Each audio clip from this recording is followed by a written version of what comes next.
Hi, എല്ലാവർക്കും നിംഷാസ് കിച്ചൻ്റെ പുതിയൊരു വീഡിയോയിലേക്ക് സ്വാഗതം. അപ്പോൾ ആദ്യം തന്നെ എല്ലാവർക്കും നല്ലൊരു ദിവസം തന്നെ ഉണ്ടാവട്ടെ എന്ന് ആശംസിക്കുന്നു കേട്ടോ. അപ്പോൾ എല്ലാവരുടെയും ഓണാഘോഷങ്ങളൊക്കെ എവിടം വരെ എത്തി, തിരക്കുകളും കാര്യങ്ങളൊക്കെ ആയിരിക്കുമല്ലേ. അപ്പോൾ നമ്മൾ ഓണം റെസിപ്പീസൊക്കെ ഇതിനു മുമ്പ് തന്നെ ചെയ്തിട്ടുണ്ട്. പിന്നെ ഇപ്പോൾ ഓണം റെസിപ്പീസിൻ്റെ ഷോർട്സ് ആയിട്ട് ചെയ്യുന്നുണ്ട് കേട്ടോ. അപ്പോൾ എളുപ്പത്തിൽ എല്ലാവർക്കും കാണാനും ഒക്കെ പറ്റുമല്ലോ. അപ്പോൾ നിംഷാസ് കിച്ചണിൽ ഓണം റെസിപ്പീസ് എന്ന് പറഞ്ഞിട്ടൊരു പ്ലേലിസ്റ്റ് ഉണ്ട്. അപ്പോൾ ചെക്ക് ചെയ്ത് കഴിഞ്ഞാൽ നിങ്ങൾക്ക് ഓണം റെസിപ്പീസ് എല്ലാം തന്നെ കിട്ടുന്നുണ്ടോ. അപ്പോൾ ഇവിടെയും ഓണാഘോഷങ്ങളും കാര്യങ്ങളും ഒക്കെ എന്താ പറയുക, ഞങ്ങളുടെ സൊസൈറ്റിയുടെ വകയായിട്ടുള്ള ഓണാഘോഷങ്ങളും അങ്ങനെ അതിൻ്റെ തിരക്കുകളും കാര്യങ്ങളും എല്ലാം ആയിട്ട് എല്ലാവരും അത്യാവശ്യം നല്ല ബിസിയും കാര്യങ്ങളൊക്കെയാണ്. അപ്പോൾ അതേ ഞാൻ മുട്ട പുഴുങ്ങാൻ വേണ്ടിയിട്ട് ഇട്ട് കൊടുക്കണം കേട്ടോ. നമുക്കിന്ന് അപ്പവും മുട്ടക്കറി അതുപോലുള്ള കാര്യങ്ങളൊക്കെ ഉണ്ടാക്കാം. കഴിഞ്ഞ ദിവസം നമ്മൾ അപ്പത്തിൻ്റെ മാവ്, ദോശയുടെ മാവൊക്കെ അരച്ചൊക്കെ വെച്ചുവല്ലോ. അപ്പോൾ പിന്നെ എളുപ്പത്തിൽ നമുക്കിതുപോലുള്ള കാര്യങ്ങളൊക്കെ പെട്ടെന്ന് റെഡിയാക്കി എടുക്കാം. പിന്നെ അതേ സവോള ഒന്ന് തൊലി കളഞ്ഞെടുക്കുകയാണ്. ഒരു 4-5 സവോള ഞാൻ എടുത്തിട്ടുണ്ട്. ഇത് തൊലി കളഞ്ഞതിന് ശേഷം നമുക്കിത് നല്ല ചെറുതായിട്ട് കനം കുറച്ചും കൂടെ മുറിച്ചെടുക്കാം കേട്ടോ. അപ്പോൾ ഇന്നിപ്പോൾ ഞാനും നന്ദുവാണ് വീട്ടിലുള്ളത്. അപ്പോൾ നന്ദുവിന് അപ്പം വേണമെന്ന് പറഞ്ഞപ്പോൾ അപ്പം മുട്ടക്കറിയും ഉണ്ടാക്കണം. അതിന് പെണ്ണാണെങ്കിൽ ഓഫീസിൽ പോയി. അപ്പോൾ ഞങ്ങൾക്ക് മാത്രമല്ലേ വേണ്ടൂ. അപ്പോൾ ബാറ്റർ കാര്യങ്ങളൊക്കെ നേരത്തെ ഉണ്ടാക്കി വെച്ച് കഴിഞ്ഞാൽ പിന്നെ നമുക്ക് വലിയ ബുദ്ധിമുട്ടില്ലാതെ പെട്ടെന്ന് ഇപ്പോൾ കുട്ടികൾക്കൊക്കെ ആണെന്നുണ്ടെങ്കിലും ഹെൽത്തി ആയിട്ട് ഫുഡൊക്കെ ഉണ്ടാക്കി കൊടുക്കാമല്ലോ. എന്താ പറയുക, ഈസി ആയിട്ട് തന്നെ ഉണ്ടാക്കലും കാര്യങ്ങളൊക്കെ കഴിയും. അപ്പോൾ ഇത് വൈകുന്നേരത്തേക്ക് വേണ്ടിയിട്ട് ഉപയോഗിക്കാമെന്ന് വിചാരിച്ചിട്ട് ഞാൻ കൂടുതൽ കറി കാര്യങ്ങളൊക്കെ ഉണ്ടാക്കുന്നുണ്ട് കേട്ടോ. അപ്പോൾ വൈകിട്ട് അപ്പവും മുട്ടക്കറി ആ ഒരു കോമ്പിനേഷൻ ഉണ്ടാക്കാമെന്ന് ചോദിച്ചു. പ്രത്യേകിച്ച് നമ്മുടെ മലയാളികൾ ഇഷ്ടപ്പെടുന്ന ഒരു കോമ്പിനേഷനല്ലേ, നല്ല ക്രിസ്പി ആയിട്ടുള്ള അപ്പവും അതുപോലെ മുട്ടക്കറി കാര്യങ്ങളൊക്കെ. അപ്പോൾ സവാളയൊക്കെ ഞാനൊന്ന് മുറിച്ചെടുത്തിട്ടുണ്ട്. ഇനി ഒരു കടായി ചൂടാവുന്ന സമയത്ത് ഇതിലേക്ക് ഞാൻ കുറച്ച് വെളിച്ചെണ്ണ ഒഴിച്ചു കൊടുക്കണം കേട്ടോ. ഇനി അതിലേക്ക് നമ്മൾ മുറിച്ച് വെച്ച സവാള മുഴുവനായിട്ട് അതിലേക്ക് ഇട്ട് കൊടുത്തിട്ട് നന്നായിട്ട് അങ്ങോട്ട് വഴറ്റിയെടുക്കാം. അപ്പോൾ സവാള അത്യാവശ്യം നല്ല രീതിയിൽ തന്നെ വഴറ്റിയെടുക്കുമ്പോഴായിരിക്കും ആ ഒരു കറി നല്ല ടേസ്റ്റി ആയിട്ട് വരിക. ഇതിൻ്റെ കൂടെ ഞാൻ ഇതിലേക്ക് കറിവേപ്പില ഇട്ട് കൊടുക്കുന്നുണ്ട്. അപ്പോൾ ഒരു നാടൻ ടേസ്റ്റ് കാര്യങ്ങളൊക്കെ കിട്ടും. പിന്നെ കുറച്ച് ഇഞ്ചി, വെളുത്തുള്ളി, പച്ചമുളക് അതുപോലുള്ള കാര്യങ്ങളൊക്കെ നമുക്കൊന്ന് ചതച്ചെടുക്കാം കേട്ടോ. പിന്നെ ഉപ്പ് ചേർത്ത് കൊടുക്കുന്നുണ്ട്. ഉപ്പ് ചേർത്ത് കൊടുത്തു കഴിഞ്ഞാൽ എല്ലാവർക്കും അറിയുന്ന കാര്യമാണ്, സവാള പെട്ടെന്ന് തന്നെ നമുക്ക് വഴറ്റിയെടുക്കാൻ പറ്റും.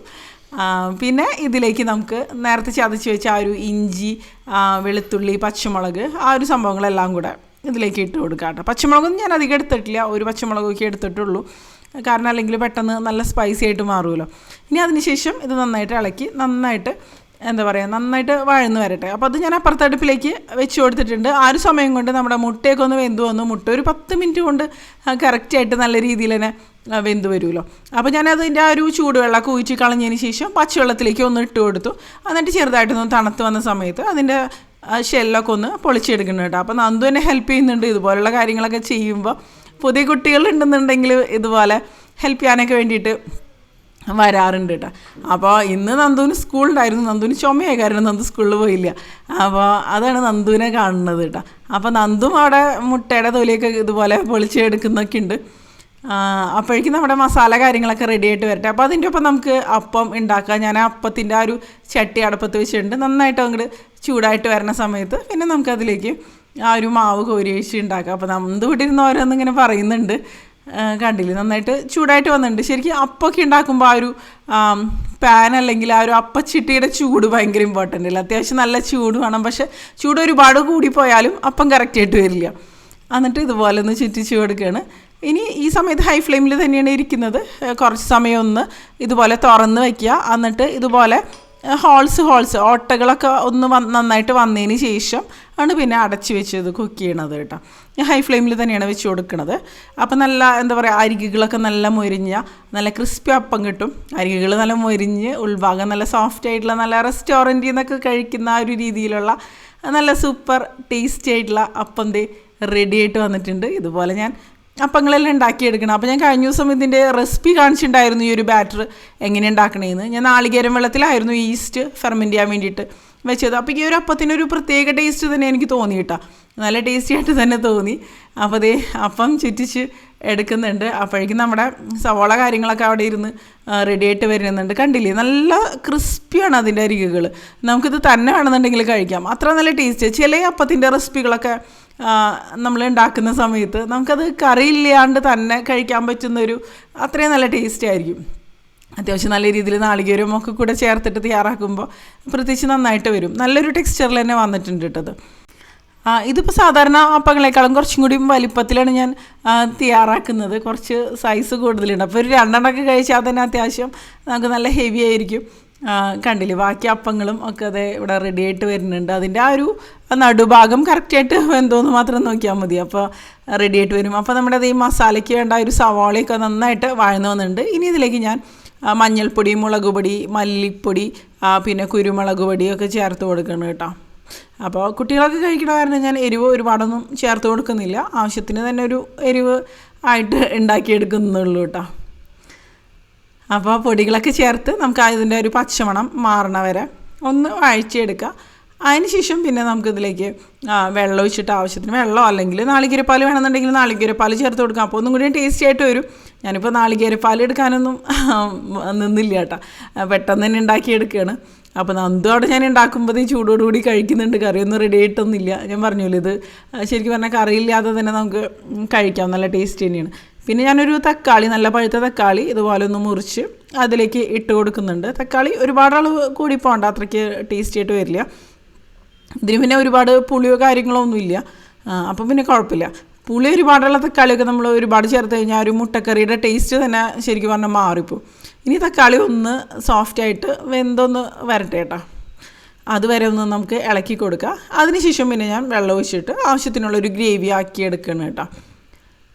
അപ്പോഴേക്കും ഇതേ അപ്പുറത്തെ അടുപ്പിൽ അപ്പം ബാക്കിയുള്ളതും കൂടി ഉണ്ടാക്കി ഇങ്ങനെ എടുക്കുന്നുണ്ട്. അപ്പോൾ നമ്മുടെ മുട്ടക്കറിയുടെ ഗ്രേവിയിലേക്ക് ഞാൻ കുറച്ച് ഗരം മസാല ചേർത്ത് കൊടുക്കണം. എൻ്റെ കയ്യിലുണ്ടായിരുന്ന ഗരം മസാല തീർന്നു, ലാസ്റ്റുള്ളതാണ് ഞാൻ മുട്ടക്കറിയിലേക്ക് ചേർത്ത് കൊടുത്തത്. പിന്നെ മുട്ടക്കറിയിലേക്ക് ആകുമ്പോൾ അധികം വേണ്ടല്ലോ നമുക്ക്. ഇപ്പോൾ ചിക്കൻ കറി ഒന്നും ഉണ്ടാക്കുന്ന പോലെ അത്രയധികം ഗരം മസാലയുടെ ആവശ്യമില്ല. ഇനി നമ്മൾ ഷെല്ലൊക്കെ, അതായത് തൊലി പൊളിച്ച് വെച്ച ആ ഒരു മുട്ട കൂടി ഇതിലേക്ക് ചേർത്തിട്ട് നന്നായിട്ട് അങ്ങോട്ട് മിക്സ് ചെയ്ത് കൊടുക്കുക. മുട്ട വേണമെന്നുണ്ടെങ്കിൽ നിങ്ങൾക്ക് വരഞ്ഞെടുക്കാം കേട്ടോ. അപ്പോൾ ഒന്നും കൂടി മസാല കാര്യങ്ങളൊക്കെ മുട്ടയുടെ ഉള്ളിലേക്ക് നന്നായിട്ട് തന്നെ പിടിച്ച് വരും. അതിനുശേഷം ഞാനിത് അടച്ച് വെച്ചിട്ട് കുറച്ച് സമയം ഒന്ന് വേവിച്ചെടുക്കണം. അപ്പോഴേക്കും ഇതിൻ്റെ ഗ്രേവിയൊക്കെ ഒന്ന് കുറുകി നന്നായിട്ട് തന്നെ ഒന്ന് റെഡി ആയിട്ടൊക്കെ വരുന്നുണ്ടോ. അപ്പോൾ അതേ നമ്മുടെ മുട്ടക്കറി റെഡി ആയിട്ട് വന്നിട്ടുണ്ട്. ഞാൻ കുറച്ചൊരു ഗ്രേവിയോട് കൂടി തന്നെയാണ് തയ്യാറാക്കിയിരിക്കുന്നത്. അല്ലെങ്കിൽ നിങ്ങൾക്ക് റോസ്റ്റ് പോലെ വേണമെന്നുണ്ടെങ്കിൽ ഉണ്ടാക്കാം. റെസിപ്പിയൊക്കെ സെയിം തന്നെയാണ്. ഇതിലേക്ക് ഇത്രയധികം വെള്ളം ചേർത്ത് കൊടുക്കണ്ടാവുന്നുള്ളൂ, ഒന്ന് ഡ്രൈ ആക്കി എടുക്കുക, ആ ഒരു രീതിയിൽ തന്നെ മതി. അപ്പോഴേക്കും നമ്മുടെ അപ്പങ്ങളും റെഡി ആയിട്ട് വന്നിട്ടുണ്ട് കേട്ടോ. അപ്പോൾ ഇനിയിപ്പോൾ നമുക്ക് കഴിച്ചാലോ. നല്ല ചൂടോടുകൂടി നല്ല അപ്പങ്ങളൊക്കെ റെഡി ആയിട്ട് വന്നിട്ടുണ്ട്.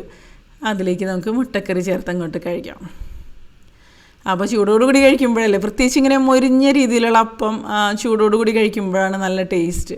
ഇപ്പോൾ സ്കൂളിലേക്കൊക്കെ കൊടുത്തേക്കാനോ അല്ലെങ്കിൽ നമ്മൾ കുറച്ച് കഴിഞ്ഞിട്ടൊക്കെ കഴിക്കുകയാണെന്നുണ്ടെങ്കിൽ സോഫ്റ്റ് ആയിട്ടുള്ള ടെക്സ്ചറിലുള്ള അപ്പമായിരിക്കും എപ്പോഴും നന്നായിട്ട് വരിക.